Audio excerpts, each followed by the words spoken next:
Welcome everyone to today's webinar on the 5 things you must have in your integrated QMS.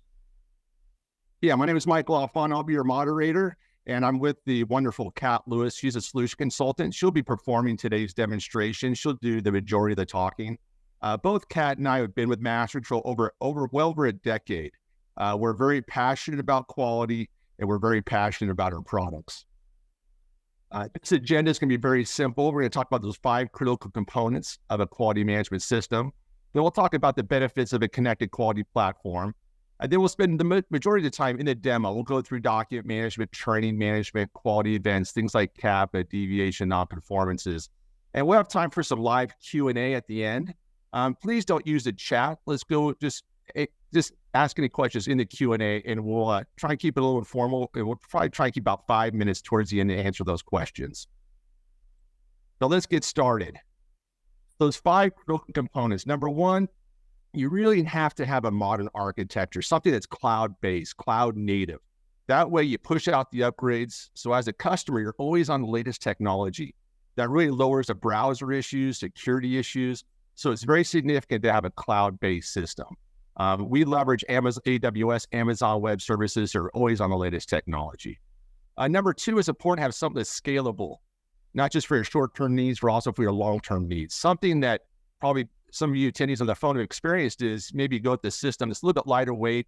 You can scale up to a few hundred documents, but then eventually you have to migrate from that system, that EDMS system or that QMS system to another EDMS system. And that can be resource intensive, it could be painful. So it's very important if you're a paper-based system today, select a system that's scalable for the future. It doesn't matter if you have a few hundred documents or eventually a few thousand or even 10,000 documents. Number 3, smart configuration. This is a commercial off-the-shelf software. It's COT software. And because of that, we're able to support best practices for medical device, for pharmaceutical, biotech, healthcare, labs. And with the best practices, we have these jump starts. So the pre-configurations for your workflows, your document types, your numbering series. And that's important because it allows you to go live more quickly. Also, you want to have the ability to tie in with third-party systems like ERP systems, LIMS systems. We include the API toolkit with all of our customers. It's just a matter, do you want to perform your own integrations or leverage our integration team? I'd say about 2/3 of the time, our clients do their own integrations. Also, interactive insights. What do you do with the data? How do you slice and dice the data? Create those dashboards. So with our interactive insights, we have over 100 out-of-the-box reports. Just for example, just for the training module, we have over 30 reports just for the training module. Everything that's pending, completed, required at the document level, employee level, department-wide, even customer-wide is available with out-of-the-box reports. So any report you need for an inspection, for a training perspective, is already provided. So you need to have that robust reporting tool. And number 5, I'd say probably most important, rapid validation. When we went to the cloud a few years ago, some clients always didn't want to upgrade because they did not want to perform a full validation, a full PQ, performance qualification. Now, when you upgrade, you go to the customer center, you'll perform a change control, a risk assessment, and you'll determine what usage testing needs to take place. The key is when you upgrade, it's only a matter of hours, where historically it was days and weeks. So that's that rapid validation tool. And it's important to highlight, even our regulatory bodies are clients like the FDA, the ORA, CDER, CBER, NIH, CDC, they all leverage this rapid validation tool. So just to recap, you need that cloud-based, cloud-native, modern architecture, something that's fully scalable for the short-term to long-term, best practices, allows you to go live more quickly, interactive insights, so you can see the data across the full enterprise, and that rapid validation tool. Also important to mention, today we're going to focus on our QX, Quality Excellence, which is our QMS system, but that's fully integrated with our MX, our Manufacturing Excellence. Like for pharmaceutical, that'd be electronic batch records. For medical device history records. But just know they are integrated out of the box. For example, you could launch a CAPA or deviation directly from that production record. You could also embed any documents from the document management system directly into that Manufacturing Excellence. Also, you could have a training gate. So if CAD has not been trained, she cannot do any data input to that EBR, that DHR, until she goes for a training module, performs a training, then she'll have access to do that data input. So just know out of the box, the QX and the MX are fully integrated. That's a huge reason why we do so well as a company. That's why we're the market leader in life sciences. We have this fully integrated QMS and manufacturing system. And just to conclude here with insights, you have reporting across both the QMS and the EBR DHR. And you'll see the insights today, that reporting tool. Last year, we had 106 new customers. But we want to mention that they roll out a phased approach. Phase 1 is usually document management with training management, phase 1, followed by phase 2, which is more like process management, like CAPA, deviation, nonconformances, change control. And then if applicable, phase 3 could be like audit management, supplier management. They're all built from the ground up, and they're all fully integrated out of the box. If we're clients that do manufacturing, they quite often will do the manufacturing in phase 1 because the ROI is so strong. And just the last slide before we flip it over to Kat, this is a closed loop quality system, meaning, let's say you have an audit finding triggers a CAPA, CAPA triggers a change control triggers training. So it's all one closed loop system, and there's breadcrumbs throughout the whole process so you know exactly where you are. With that, we'll flip it over to Kat, and we'll start doing the demo. And please just ask any questions in the Q&A.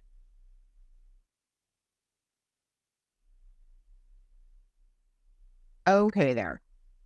Before I get started, I like to give you guys just a quick overview so that you know how I like to go through my demo. So I'm going to start big picture.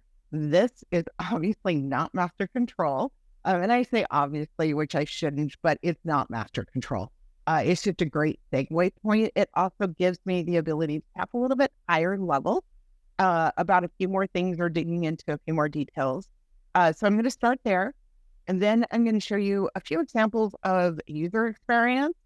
I like starting with that or going to that second, because it doesn't matter how cool it is to configure or to build workflows or to make it so training has exams or whatever it might be.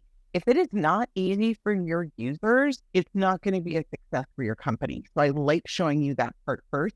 And then, of course, I will get into some of those details around docs, training, and then the quality of that.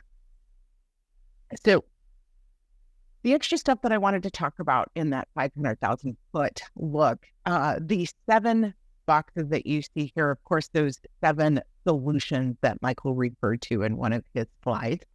Couple of things to just really reiterate here. Everything sits on the same platform, which means every module is going to have some interaction with other modules. You never need an API to do any of that. The other thing with them, it's sitting on one platform. Let's say you go into supplier after quality, or you go into manufacturing after quality. All we have to do is turn on those licenses, do some configuration, of course, and then you're off and running. It's, again, not going to be a separate URL that you would have to hit for those things, because everything is just sitting on that platform, waiting for it to be turned on if you need it. Of course, you only have to pay for what you use. But the other thing that's super cool is with MasterControl is that pre-validation that we do, and that BXD tool that Michael talked about. So we do full OQs and PQs before, and for those of you that aren't familiar with the term, that's an operational qualification and a performance qualification before every release. And then that VXD, or Validation Excellence tool wizard that you walk through, takes you through the steps that you need to be able to adopt that testing. And that's why you're testing. Even on initial implementation, it might only take a total of maybe 72 hours resource time. Back before the tool, when I was a customer, docs and training could take me a month to validate, not just a couple of days. So really cool tool. After all the years I spent validating software, I get super excited about it. But enough about big picture. Let's dive in just a little bit. And I'm going to just kind of, again, highlight something that Michael said, giving you a little bit more details, because he talked about this slide here. But if we put on the hat of a quality professional, think of this as closed loop. Because like Michael said, you've got that deviation and you're going to complete an investigation on an unplanned deviation. But then every one of our event forms, when you complete your investigation, you're going to do that risk assessment, which is going to help you determine what's that next step. Now, in this scenario, let's say it is going into CAPA. Because of that one platform, information from your deviation is going to map over to the CAPA, and so that you don't have to keep going back to it. That pertinent information is going to be there for you as you complete your root cause investigation. And then when you get into your corrective or preventative, if they matter, or if they apply rather, you're going to have two options for your change control. Option number one, launch off a really robust management of change form where you're going to go through your functional area assessments and to see what that impact is. But sometimes we don't need something that robust. It's just a doc change.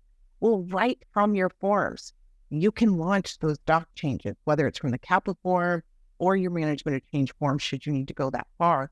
But what makes that really nice, being able to launch it from there, also gives you the ability to track it from there.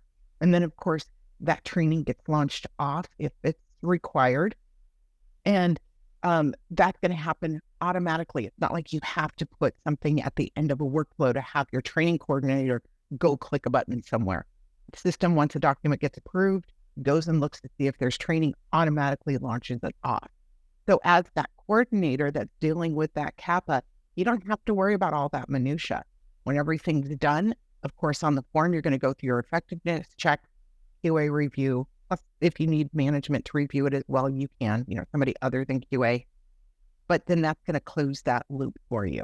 Makes it really nice when you're in an audit. But think about that trainee. If you have the rights, because again, everything is rights and roles and rate based. Sorry, what you see, what you do. So we're going to assume this trainee has all the rights. So you're that training, you're in that training task, and you're reviewing that document. Well, that document was launched, let's say, from a CAPA form, which means that CAPA is automatically linked to it. From the CAPA, I can get back to the deviation with a click of a button because it's linked to the CAPA. So if I had the right to view all that, in 3-4 clicks maybe, I can go from that training task to the deviation that actually caused this training task to get launched off. And if you have MS, we can go one step further back because your deviation is going to be linked to that production record. And so I could do another click and get to that production record and see what happened in the production record that caused the deviation, that caused the CAPA, that caused the document change that I am now training on. So whether you're in an audit or you're the end user, having everything on one platform is a huge plus. Okay, enough with this area. Let's go take a peek over. This is live, of course. This is our actual site. Now, I briefly mentioned roles and rights. So what your people can see, what they can do, that is going to be 100% up to you. So I used to be, when I was a customer, I was in quality for about 15 years. So I have my original guide pretty locked down. You are obviously not going to have to lock your people down as far as I have with Jeff. He's what I would say is a basic user, the guy that's coming in, he's reviewing his documents if he needs to, he's taking training tests if he needs to. Now, when MasterControl opened for Jeff, it opened to this Explorer. Jeff chose for it to open here. So even your most basic users have some shortcuts that they can implement, should they want to, make it so that they can save clicks. A lot of us like things to open up to a homepage. You can see when it opens to Jeff's homepage, because he doesn't have that many rights, it's pretty simple. Jeff said, you know what? Most of the time I'm coming in and I'm looking at my documents. So let's just open up here, saves me a click. The Explorer is our electronic filing cabinet. You still have search, of course, tons of search options, but the thing with search, you have to know what you're looking for. There's got to be something that, whether it's a document number, something in the text, the name, whatever, you need to know what you're searching for. Whereas with our Explorer folders, I can just come in and drill down if needed, because now you set your folders up, it's going to be up to you. And then I can get those documents super easy. Over on the left here, you'll notice I had this subfolder and I've got a few documents. That's because Jeff made them favorite. By just clicking a button, again, I can make something a favorite and shorten the number of clicks that I need to have to get to a record. So if you're seeing something or you're digging in for something all the time, just make it a favorite. It's going to shorten the number of clicks you have to have. Now, when Jeff or most people go to view something, they're going to actually see it in this PDF version. Notice it doesn't download or anything. This is a nice, wonderful viewer to make it so you guys don't have to download things. It also, of course, increases your security. You'll notice that Jeff doesn't even have a download button here. It's because I didn't give him the rights. Now, I could have. I could have said, yes, Jeff, you can download these documents, but I put security around it. So if you download a PDF, you only get to view it for X amount of time outside the system. Just some things that you can do, like putting the cover sheet on, or if you wanted to, you could have watermarks or whatever. The thing that is most important to remember about this PDF publisher is you don't have to do the publishing. So you bring in your Word, Excel, PowerPoint, we're totally file agnostic, and we do the publishing for you.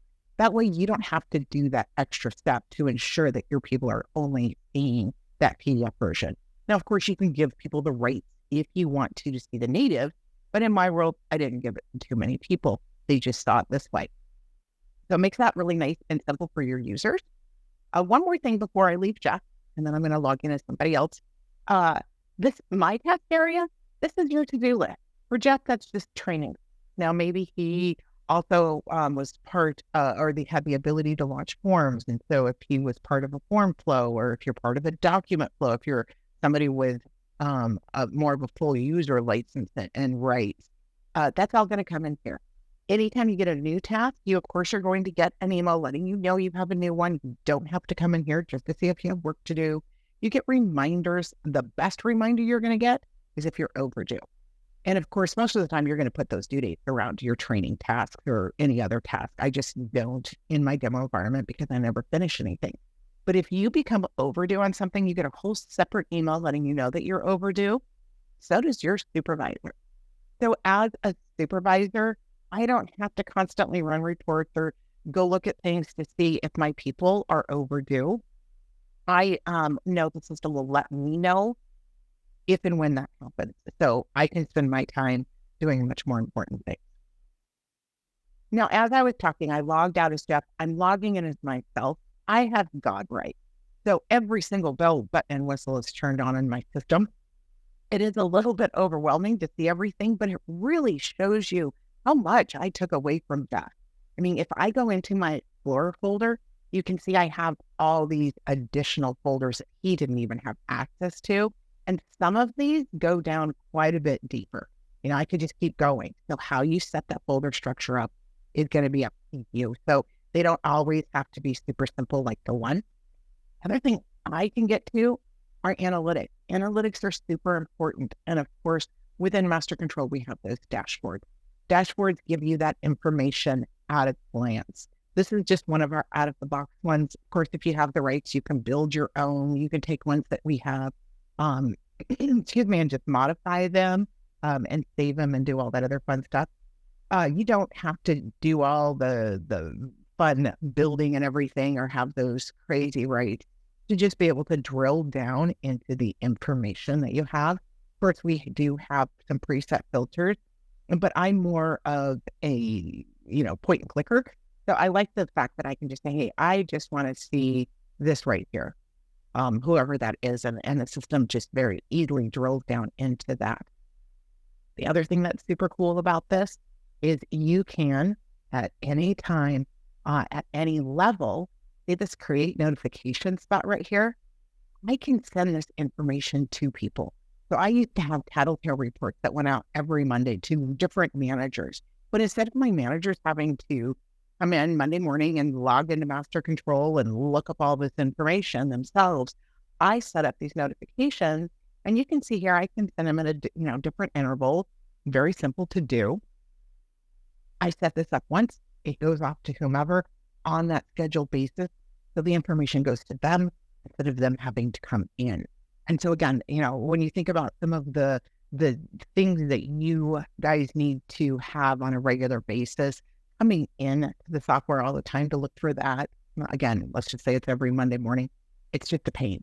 Let's send that information out to the people that need it. Makes that really nice and easy for everybody. Okay. I think that's enough of that high level stuff.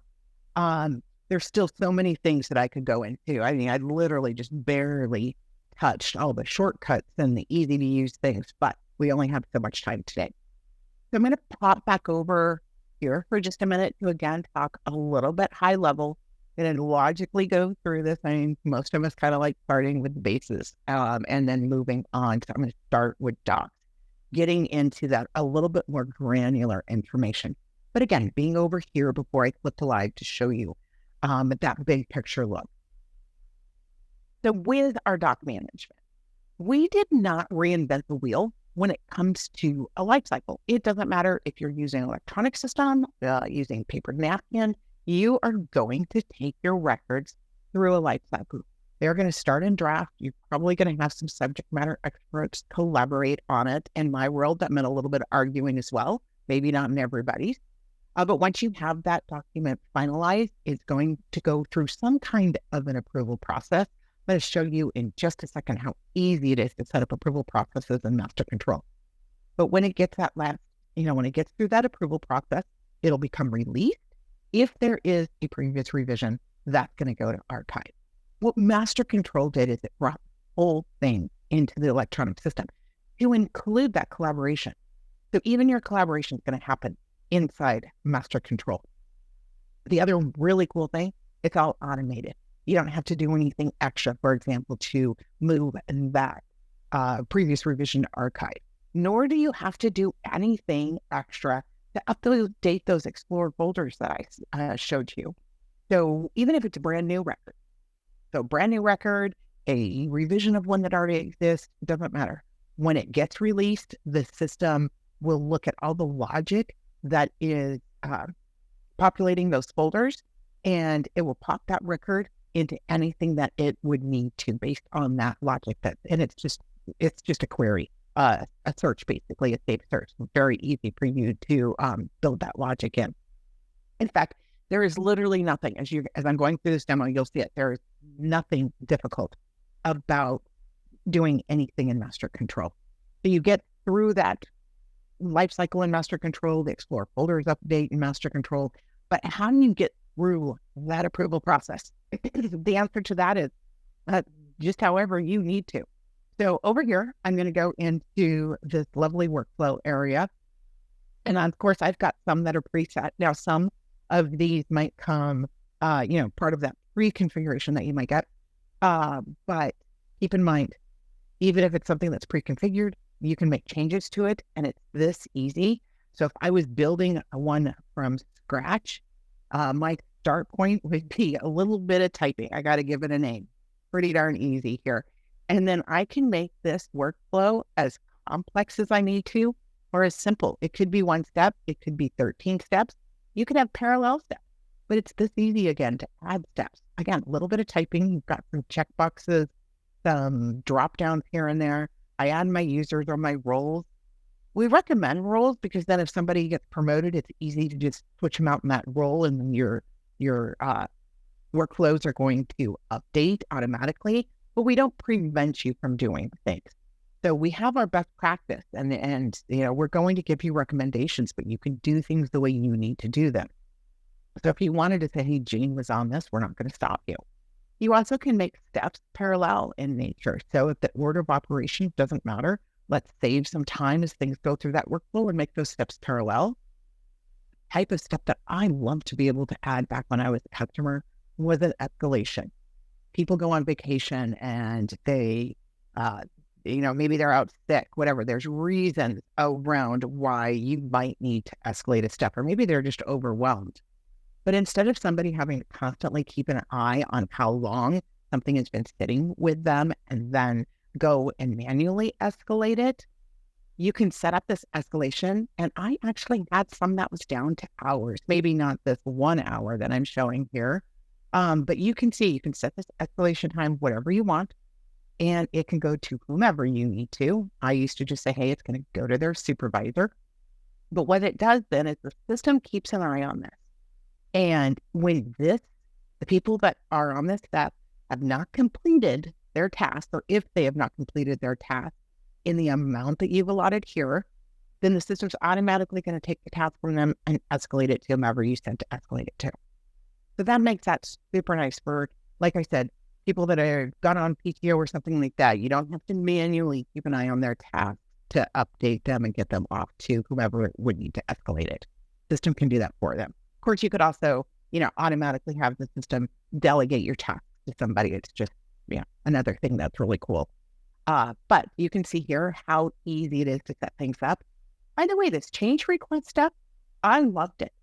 It requires people ask for permission before they revise the document. So before a draft is even created, users have to, at a minimum, say, this is what I want to change and why I want to change it. You can have them add any additional information if you want to, but that at least gets that heart of the information out. And then from there, the people on the staff are going to say yes or no. If they say no, workflow stops here. If they say yes, then the system will create a new record. We never write over the old stuff. And then it will dump it into collaboration to get those changes made. And then, of course, move on to the approval. But I liked it because if they said no, there wasn't even a draft sitting out there waiting for, the next time you went to revise it, and that's maybe a year or two later, and you're wondering what this draft is doing. So that just totally took care of that problem entirely. So I know that's just a couple of very high level comments or information here. Just because of time, I'm not digging too deep. Just real quick, Michael, I'm just going to pause for a second. Is there like a question maybe already around docs? There's a really good question that you're going to get into from Perdita that I'll answer. The question is, for training, does MasterControl only work for documentation and not alternative methods of training, such as training videos? Great question. And we're a file agnostic system. So the training materials could be a document, could be a link to a third-party website, or it could be a training video. It's important to mention, we even have a partnership with ComplianceWire. ComplianceWire reached out to us about 3 or 4 years ago. They're a market-leading LMS for content. It used to be if you wanted their content, like GXP content, HR content, you had to buy their platform. But since their files are SCORM compliant, we're SCORM compliant, they opened up their videos because they want access to all of our medical device and pharmaceutical clients. And so, yes, since we're SCORM compliant, you could buy those training videos, you can make those training videos in-house or externally. Yep. Perfect segue. Thank you. My next stop is training. Now, before I get into the details of training, I wanted to talk about one extra little thing that's super cool, at least in my book, with the interaction between docs and training. This right here, we call it an info card. Think of it as an item master. It's where all the metadata around a record's kept. What I wanted to show you here, though, is this part right here. So as your document, of course, is going through the approval workflow, you have the ability, should you need to move out that effective date. Oftentimes, the reason we move out an effective date is to allow training to be done. Well, let's say you move that out for 2 weeks. A training gets done in 2 days. Now you've got an ineffective document for about a week and a half when you didn't need to. So instead of trying to do that guesswork or maybe you release it too early, too late, whatever, instead of doing the guesswork, you can let the system manage that. So this little box right here, and you can see how easy it is. You say enable, you say yes, and then the system will hold up the release. So it goes through the workflow, gets the last stamp of approval when training gets launched off. But it will hold up the release until this percentage, and it can be much less than 100. I just kept, this example just shows 100. When I was a customer, I probably did 90, 95, but it holds up the release until this percentage of training is completed. That way you're not doing the guesswork. The system manages that.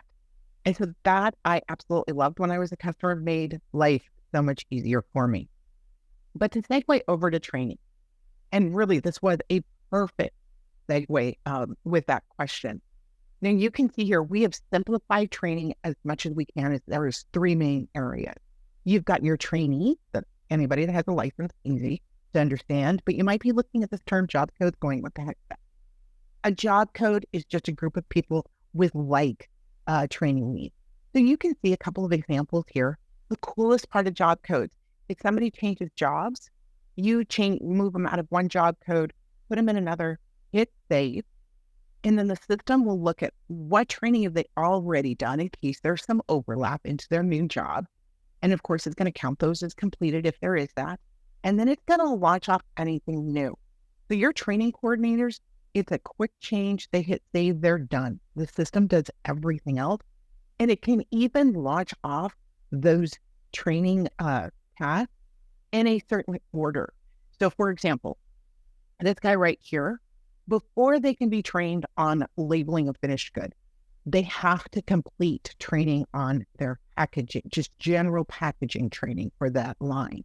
And I actually have a 30-day delay because I want them on the line for 30 days before they cross-train into that more specific labeling area. Excuse me. So that's just one example, but you literally can set up that curriculum however you want to, so that it's not like we just dump a bunch of training tasks on them, and then the supervisor has to manage that order. Now, the course itself, again, just like everything else in MasterControl, so easy to set up. I'm just going to pop into one here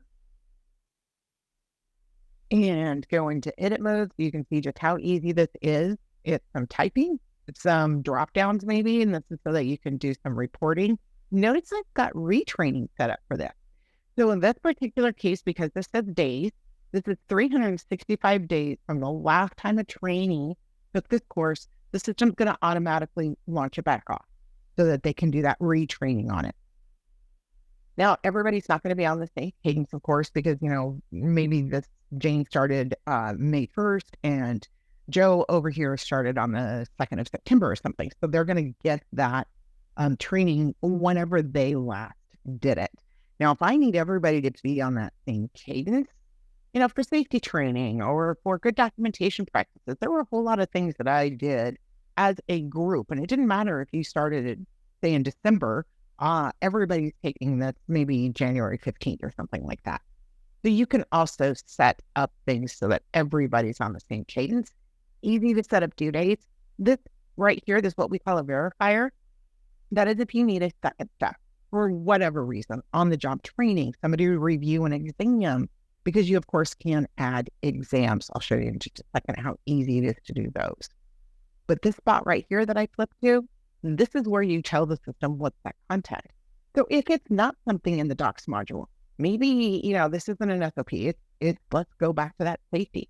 I don't know about you, but I didn't make my own safety videos. I got them from somebody. It might have been entertaining for me to do that, because I'm sure I could come up with some great examples. But for something that's not in MasterControl, you just add it right here, and that's what they're going to be training on. Now, if it's something that's in MasterControl, you link it up right here. The really nice thing about anything that's in MasterControl is, again, if there's a revision to the document, it'll automatically relaunch that training to get retrained on that revision. And then if it's something that's online, you just put that URL here. You also can, of course, add anything extra. So attachment back here, if there's extra information that you wanted to add in. I mentioned exams here just a second ago. Very easy for you to build out exams. I was much more mean than this exam shows here. This example is, because it's just a few questions, very easy. They can have the PDF open while they're taking it. But if you say closed book, that means PDF can't be open while they're taking it. You put a time limit on it. Hey, you only have 15 minutes or whatever. You also can randomize the questions. Let's say this is 20 questions and I wanted the system to randomly select 10. I can do that very easily. If I don't put a number down here, it just means it's going to mix the order up. So if I've got two people next to each other, they, can't do, oh, hey, what's that question kind of thing glancing over. The questions themselves, you've got a few options here. As you can see here, a few different options. The answers obviously are going to change as you're going, depending on the question type, but still very easy to set up. I can write a book here if I need to. But here's where I start feeling like I'm in an infomercial, because here I say, but wait, there's more. Should I want to make certain that this question is always on the exam, like if I'm doing those random 10 out of 20 with a check, that will make certain that this question is always part of that 10. Whether I'm doing random or not, I can say that even if you get everything else right, you are going to fail the exam entirely if you fail this question. This is great if you have a question around a change. Let's say you change this process and there's, this one area that you want to make certain that they really were paying attention to, so that that they saw that there was a change. Make it so that they can, even if they get all the other questions right, if they get that question around that change wrong, they're going to fail the exam. And then, of course, you can add pictures. Sometimes pictures really are very helpful when you are taking an exam. Let me just pop over here for just a second so I don't have to go dig around for something to show you that what an exam could look like. And I say that because, of course, you might not have an exam. And if you don't have it, it just doesn't show. Just like, you could link this up to what we call classes. So you can set up those group trainings. They can sign up for it right here in the task. And if you have that, there'd be another little icon for the class. And then, of course, your class trainer can keep track of role and all of that. It's just all in the system. But if you don't have the classes or you don't have an exam, it just doesn't show. Now, materials here, in this example, this is what they're training on, but this is that additional stuff that I added too. So in that attachments area of the training course, that's where I put this video, because sometimes people, learn a little better when they're watching. When they're ready to take the exam, of course, we're going to give them a little bit of information. Like if there's a time limit, we don't want to just surprise them with, hey, you got 10 minutes. And all of a sudden, it times them out. We're going to let them know some of that high level stuff, but it is easy for them to take. They're just going to make their selection, hit submit, answer, and walk through. Here's an example where a picture really does help. In this case, it's helping them with the answer, but I often added pictures in that might help with the question so that they understood the question. But when they get done, we are going to let them know what they got incorrect. Now, unless you configure the exam to do so, we do not give them the right answer. But we at least let them know what they got correct and what they got incorrect in case they need to go and do some extra studying in case they failed. But as you can see, super simple for everybody, to include one thing that I haven't shown you yet. Those people that are auditors are sitting in with auditors or supervisors that just want to see things at a glance. Because we've got great dashboards, but most of us are used to seeing a training matrix as well. We call it a job code status, but it's just a training matrix. But we take it a step further than what you might have in your Excel or those kind of worksheets. So you can see here, I can drill in to somebody's folder right from there. And I'm looking at more than just it's done or not done. I can see what's overdue. I can see what's got a prerequisite or, in process or whatever. I can see everything at a glance here. Again, very high level, just giving you a taste of some of the really cool things in our training module. Is there a brief question at all, Michael? Yes, Kat. Yes, Kat. Going back to the document docs module, Beverly has a question for document workflows. Do end users need to build the workflows for each document, or can it be preset managed by the admin? It's absolutely preset managed by the admin. I'm going to pop into a document that's already existing real quick, just so that I can show you if I need to send something on a workflow, I'm going to select what's already done. So I'm going to put it on that. And of course, I have God rights, so you don't have to give them the option to choose, but it's this easy to put it on a workflow. It's already, and of course, yours aren't going to keep going back to the originator. Mine does in my demo environment. But I might give them some instructions here, and then I'm just going to hit launch. So super easy for your users. Everything's preset. They're not having to do it each time they launch it off. Now, if you have the right, you can modify who's on the step. I wasn't that nice. I didn't give my general users those rights. You can if you want. So that would be the only thing they could change would be who are the users on the step. And one thing we've noticed in recent years is customers keep their workflows more generic, more simple now, because you have that right to add collaborators or approvers on the fly. So usually those workflows are set up by document type or by department, but it's a lot more flexible now than it used to be 5-10 years ago. So you don't have to define every step. Let's go on to quality events. Yeah, I kind of went just a little too far back there for a second. So coming back here for some of this, just because our forms, and obviously they need to be, but as you think of all the different types of events, we even have a more generic form. So if you've got something that doesn't fit in a bucket, there's also a form called the event report. The event report I love because it can also be a precursor. So instead of my users having to go, is this a deviation or a nonconformance?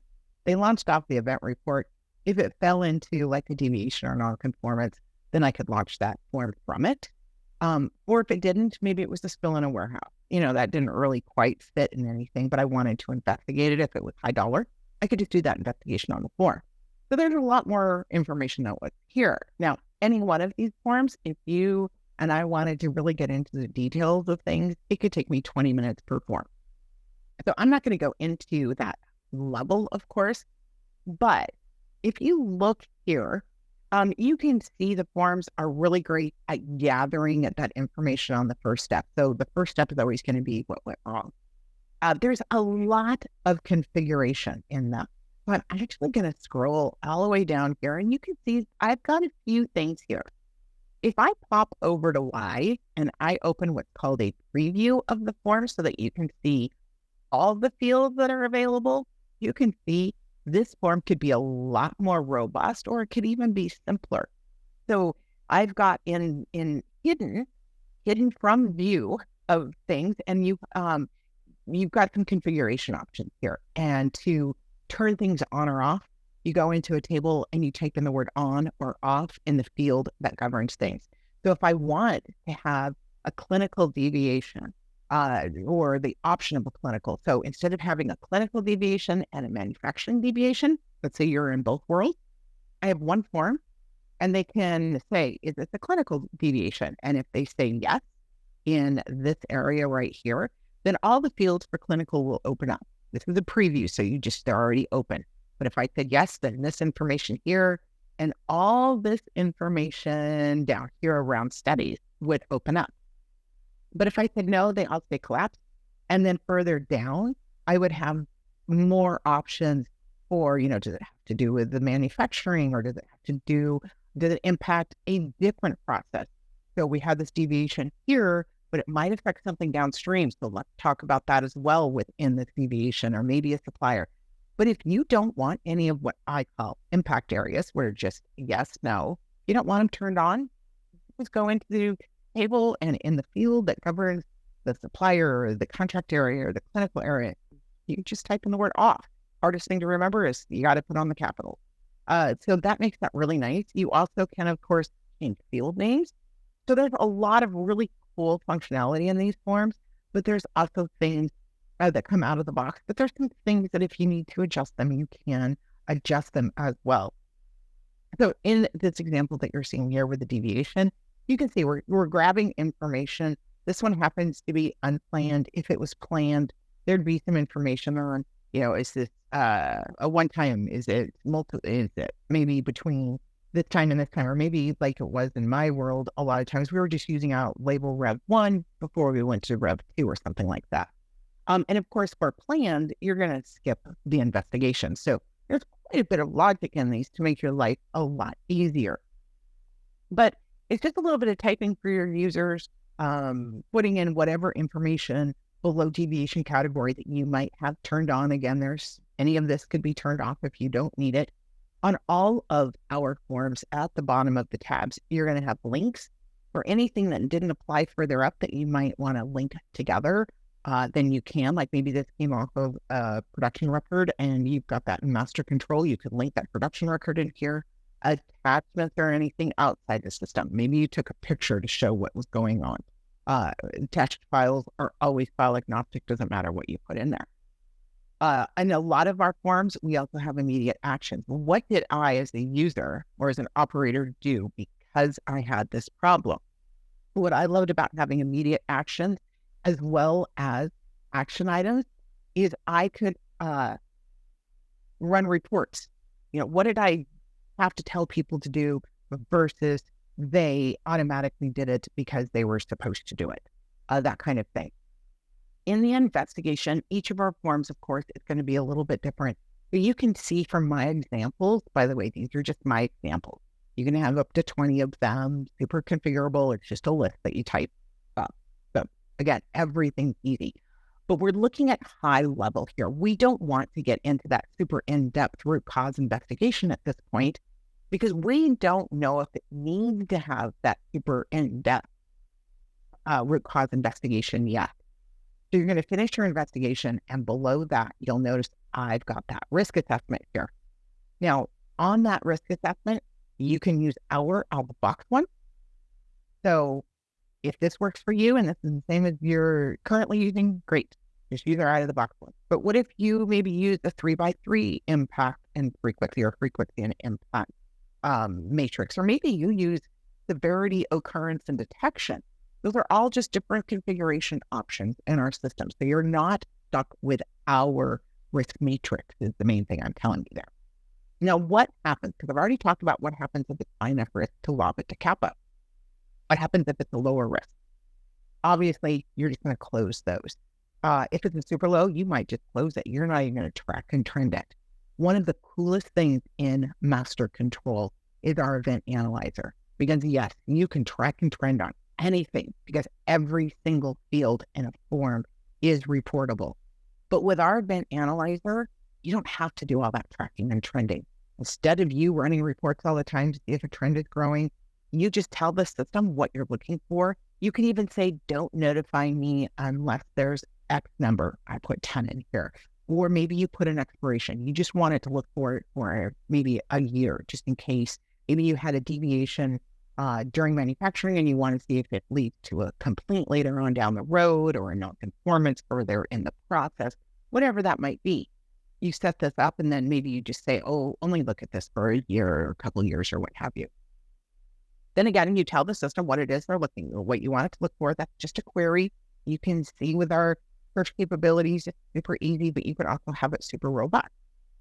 And then when you say, okay, the system goes out and it looks at anything that's currently out there. Maybe somebody launched something off that would apply. So it's not that you have to wait for it to be done in order for it to pick up. As soon as you hit save on this, it's going to go look at everything and then keep an eye on things as they're happening. And if something happens that fits and meets all that criteria, it lets you know that, hey, okay, you've got this trend growing.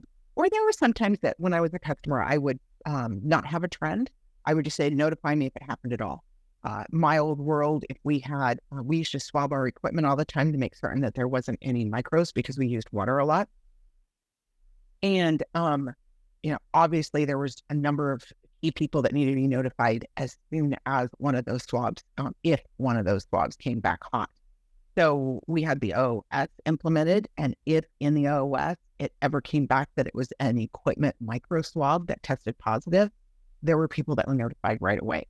We didn't have to have somebody grabbing the radio or anything. The system took care of that notification.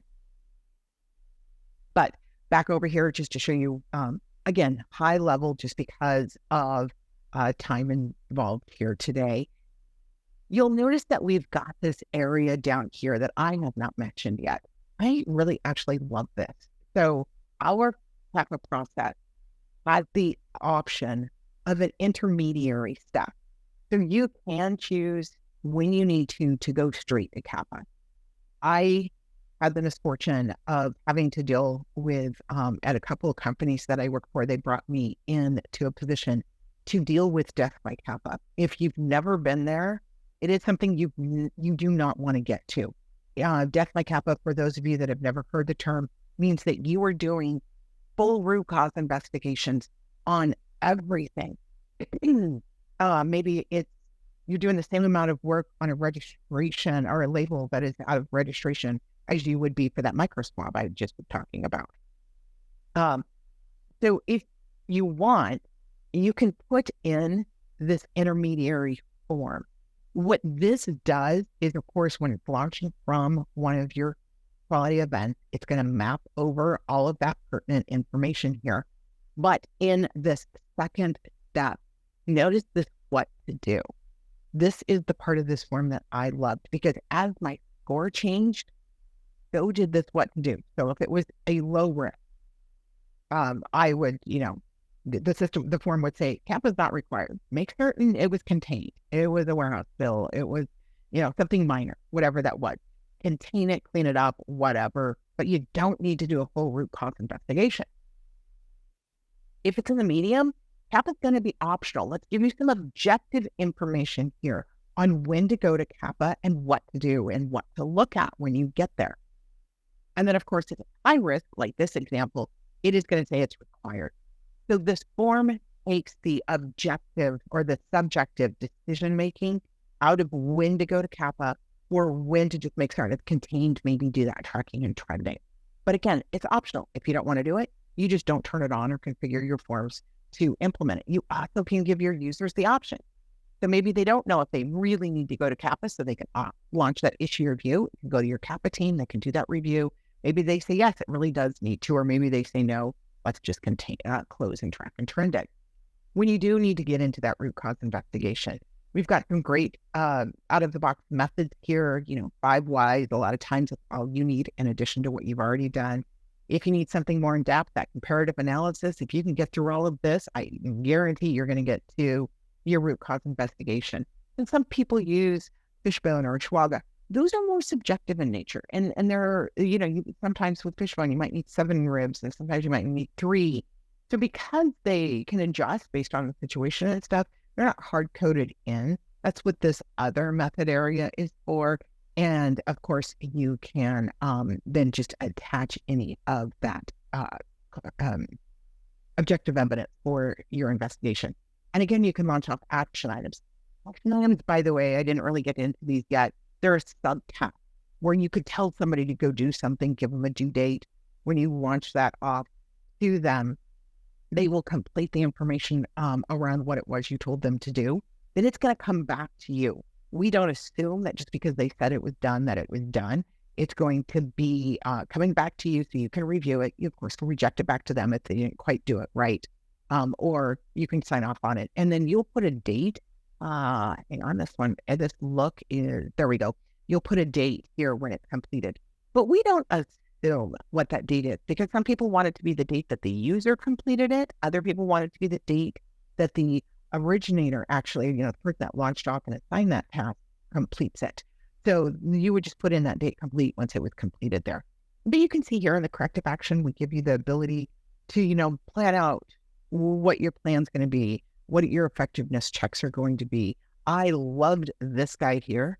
Think of the health check you can do on your CAPAs just by this. How often are we eliminating our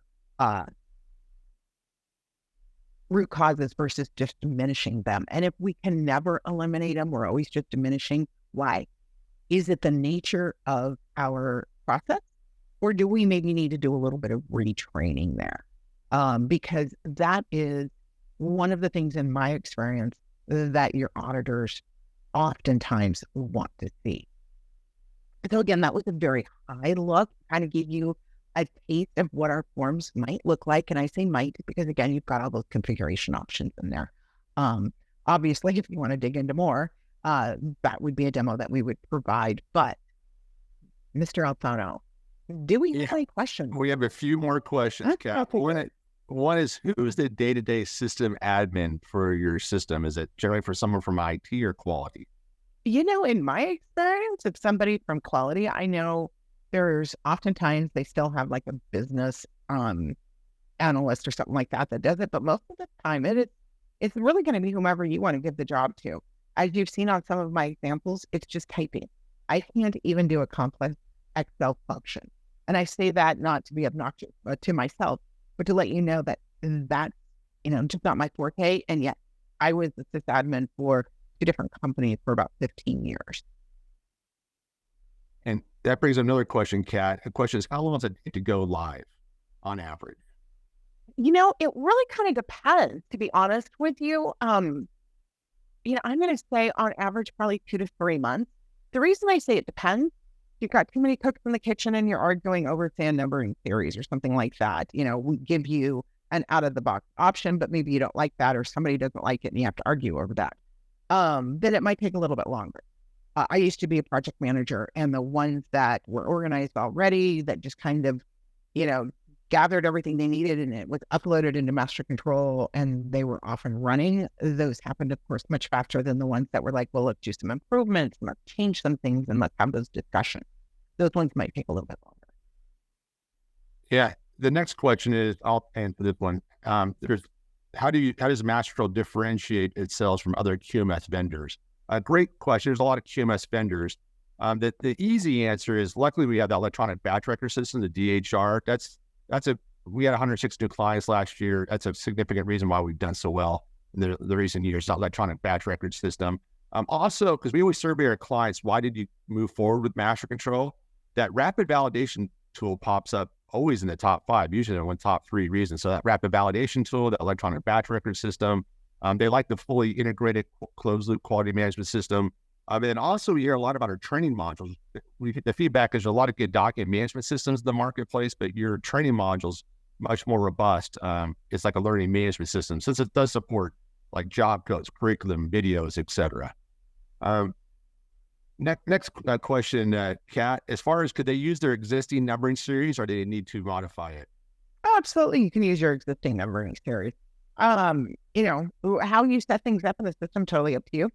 I will admit that a lot of people go to a much shorter numbering series just because of the fact that you've got so much other information in your item master that you don't need it all. But you can still keep that, whatever you're using now, if you want to. Good. And the final question is around validation documentation. What do we help with up front in that first year? Gosh, more documentation that you want to know. You have all of our documentation from the validation. And then, of course, that tool, it spits out your original validation plan, all your risk assessments, your final summary. And then, of course, if you want us to, if you're using our services team, we can even write any usage testing that you might need and execute them should you want us to. So all that documentation you need. And of course, it's all electronic, so you don't have to, kill a few trees in the process. And just to wrap up, so that validation documentation, like Kat said, we'll provide the first year URS, a risk assessment, the valid plan. We teach you how to use that rapid validation tool. And as far as last question, do you have SOP templates? You can use any SOP templates that you would like from any, but you can build them internally. For us, we always have a folder or a vault called like a template folder or form folder. And that's where you put like all your SOP templates and so forth. With that said, they'll be recording. Thank you so very much for your time. Cheers, everybody.